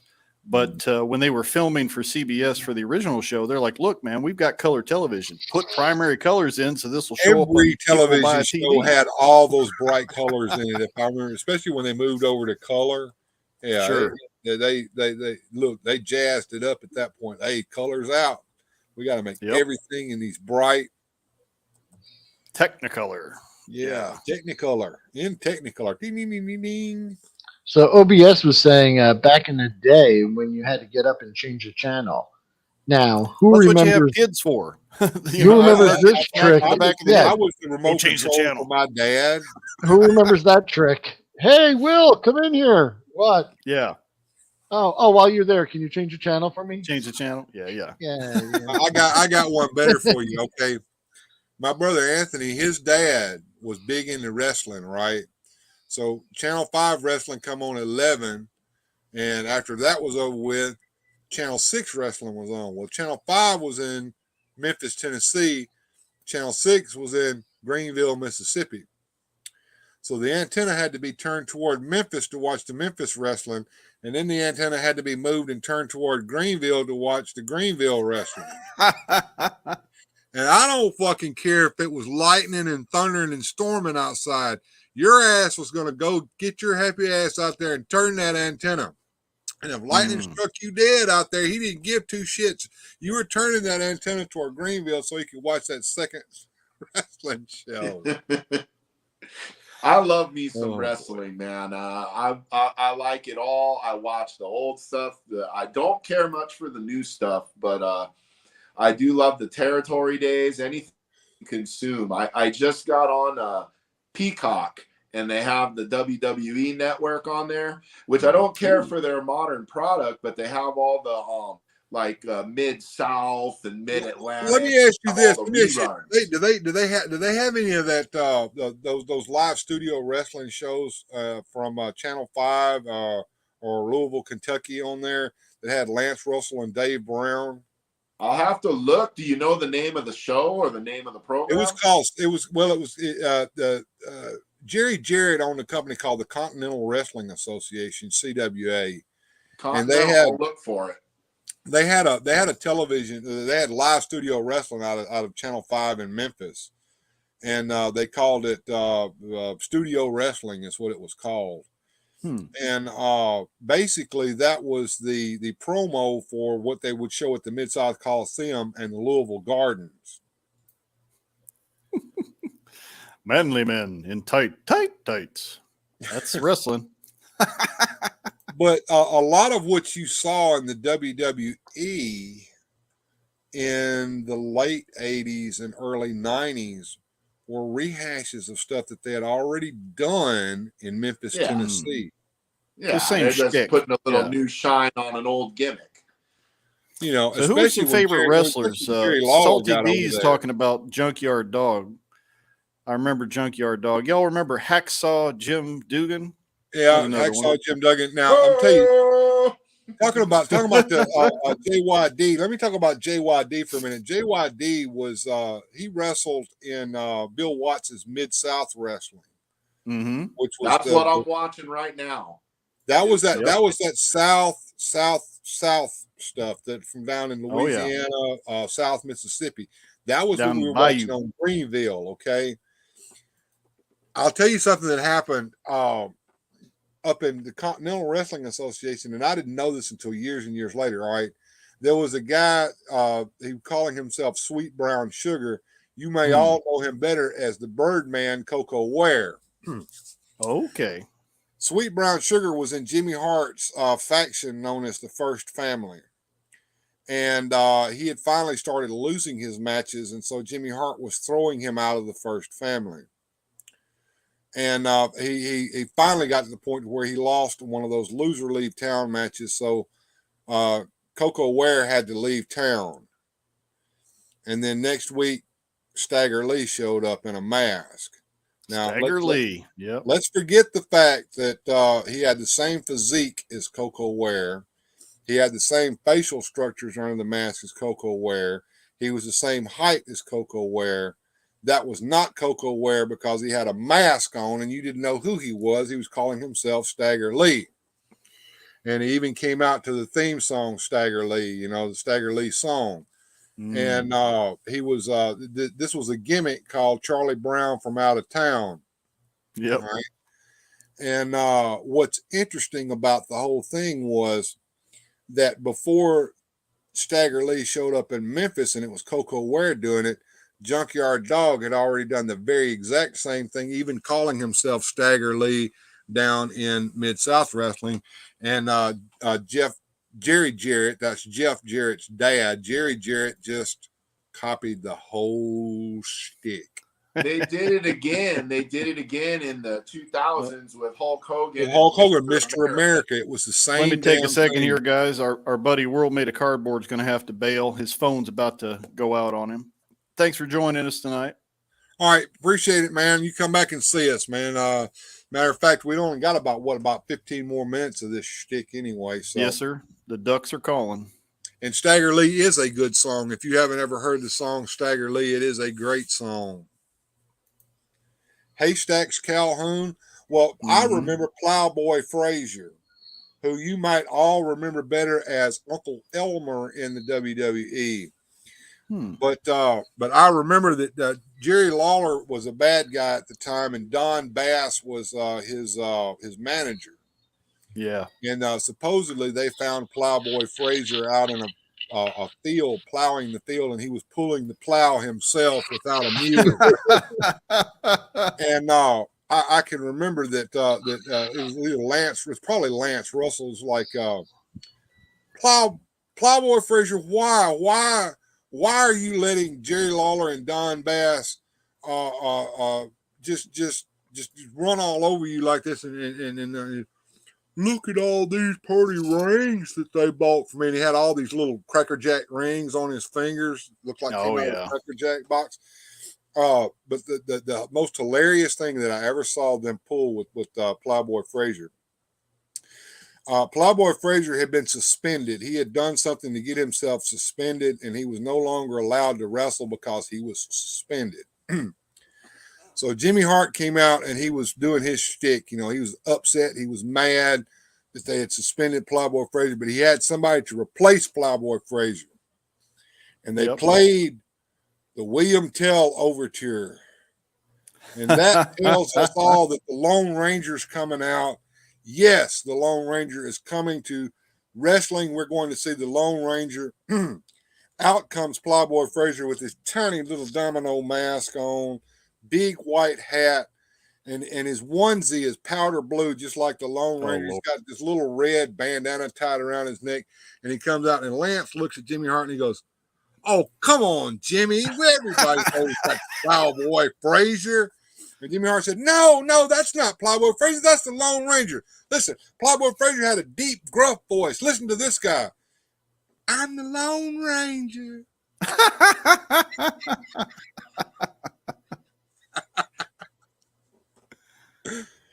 Oh boy, that's on YouTube, folks. If you look that one up, that is on YouTube. That's hilarious.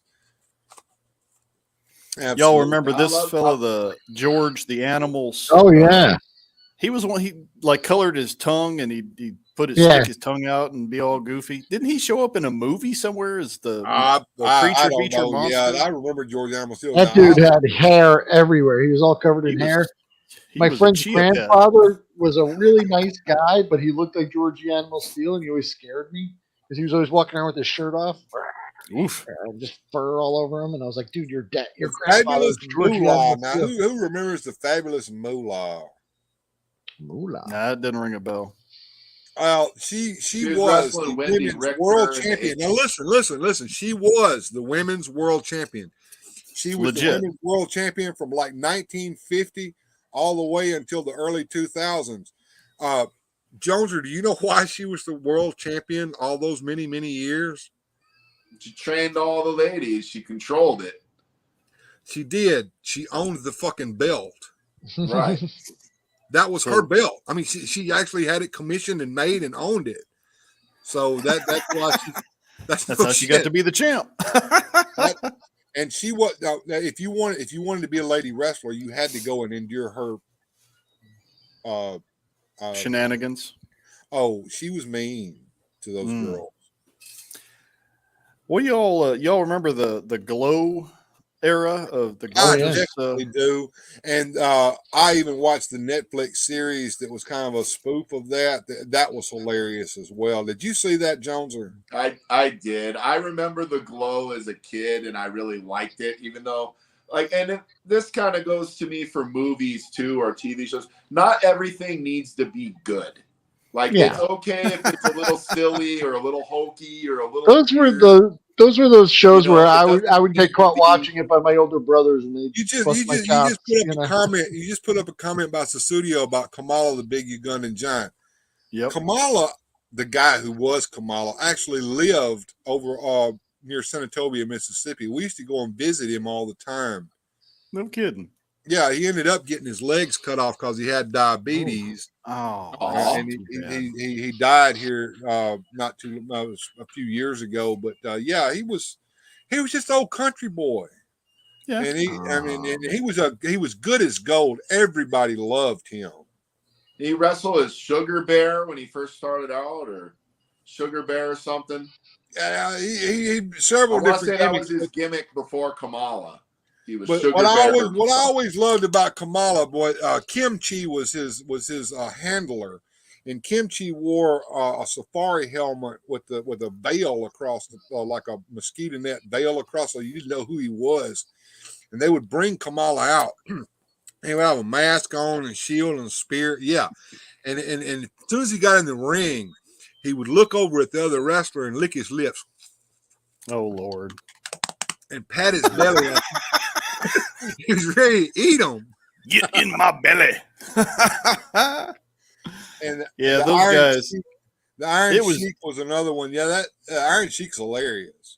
I think he's still alive. Half of it you watch for the athletics, and half of it you watch for the theater. You know. Well, mainly it was the entertainment of the theater. I've got to say, it really was.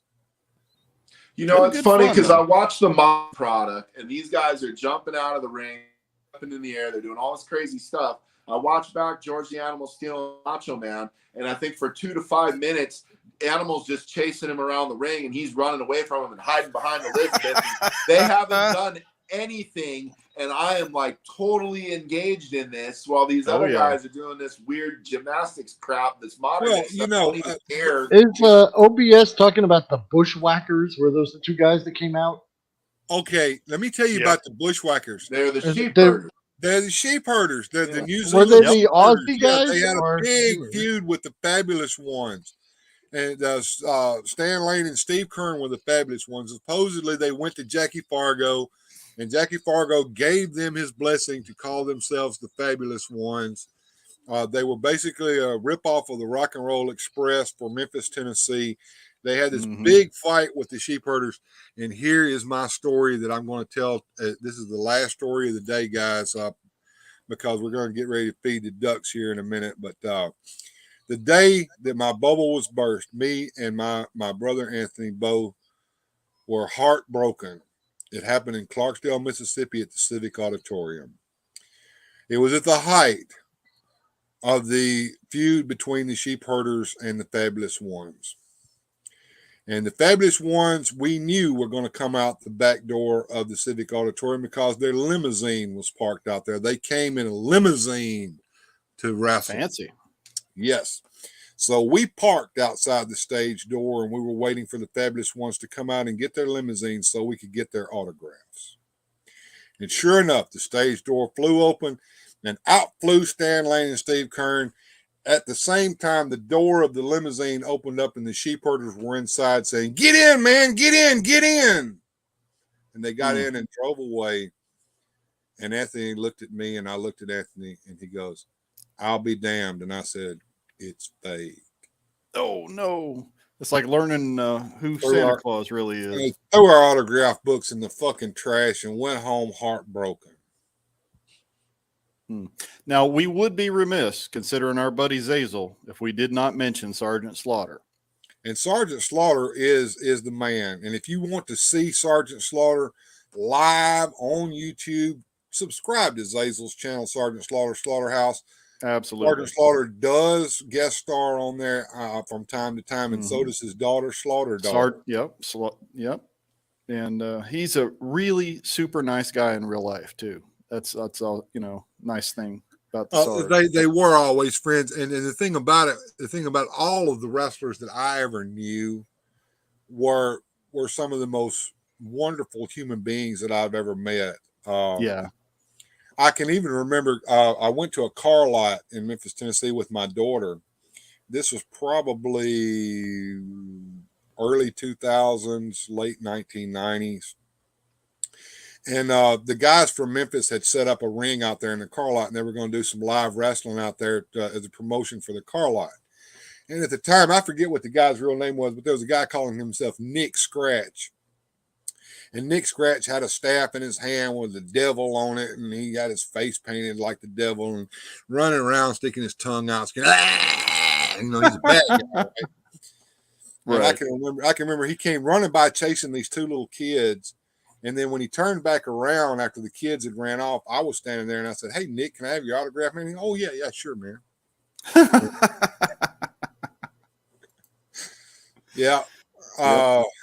It's getting there, Jim. Let's go ahead and start the ducks, and we'll say goodbye to everybody here in a minute. Wilhelm is posting some links here in the chat, folks, to some of our friends. If you get a chance, run over to these channels and subscribe to these people and give them the subscriptions that they need. If you haven't subscribed to Motu Joneser, subscribe to him. Please subscribe to Wilhelm Toy and Hobby. And also, my co-host and partner in crime, Largo, has now got a new channel called Largo's Lair. Please do go over there. He is experimenting a great deal. He's releasing shorts on a daily basis. He's actually done his first long form video is on RoboForce, the new RoboForce figures that have come out here recently. That's a damn good watch. I watched that. Thanks. I watched that. Can the audience hear the ducks? They can't hear the music, can they? Or yes, they can. They can. Oh, they could hear it. Oh, they could hear the slow jams. Yeah, that's our feeding the ducks. What about the ducks? Says, oh yes, the little music that's being played right now is called "Feeding the Ducks." That's the name of the tune.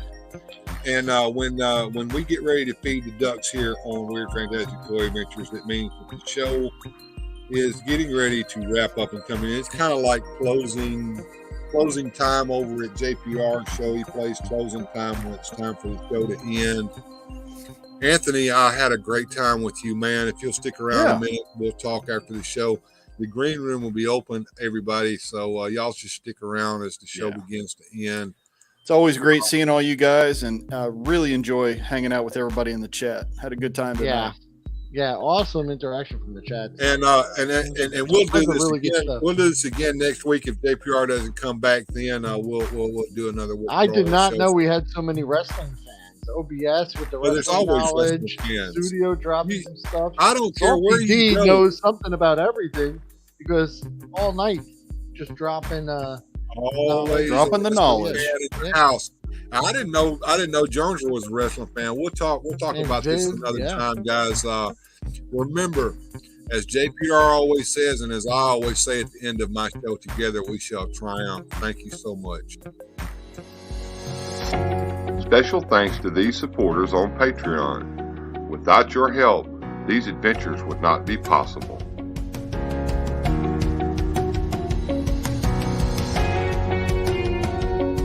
Thanks for watching. If you enjoyed today's adventure, please hit like and subscribe and share the video.